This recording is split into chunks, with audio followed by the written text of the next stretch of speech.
Comme je m'adresse aux ingénieurs de l'automobile, je vais essayer de leur expliquer ce qu'est la vie d'un ingénieur électricien. On va expliquer toute la vie d'un électron, comment un électron passe d'une centrale jusqu'à votre prise, et quels sont les différents acteurs. Dans un deuxième temps, on va s'intéresser à un autre mécanisme, le mécanisme des euros. Vous allez enfin comprendre ce que votre facture d'électricité rémunère et comment les différents acteurs s'y retrouvent. Notre conférence parle des enjeux de l'intégration d'un nombre important de véhicules rechargeables dans les réseaux électriques. Dans un premier temps, la structuration des réseaux, et nous aborderons ensuite la capacité que nous avons à piloter les véhicules électriques et les bénéfices que nous pouvons apporter et obtenir de la recharge ou de la décharge des véhicules électriques dans le réseau.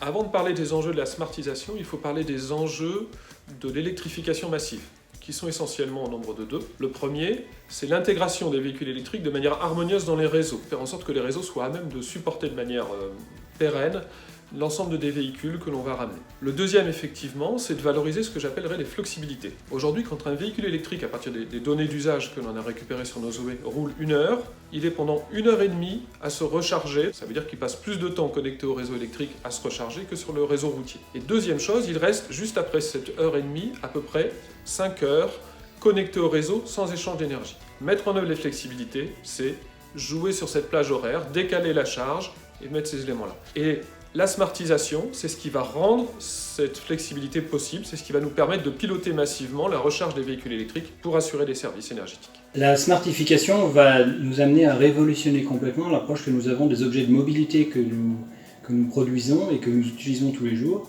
En particulier, le fort niveau de connectivité que vont avoir ces objets va nous permettre de les interfacer de manière plus intense avec leur environnement, le réseau électrique et les besoins de mobilité. En ce qui concerne les réseaux électriques et la smartisation, on a un allié de poids qui s'appelle le temps. On a encore du temps avant que 33 millions de véhicules électriques, c'est l'état du parc français aujourd'hui en termes de voitures, soient connectés à 35 millions de Linky, c'est le nombre de maisons en France. Et il faudra effectivement apprendre au fur et à mesure quelles peuvent être les conséquences d'un optimum local, d'un algorithme choisi pour optimiser certaines choses, et éviter que ça ait des effets globaux. Le contrôle de la prédictibilité de ces nouvelles implémentations et de ces nouveaux besoins sur le réseau vont permettre de gérer cette augmentation des appels sur le réseau de manière fiable, et je suis convaincu que ça fait partie des enjeux nécessaires à résoudre pour les futures années.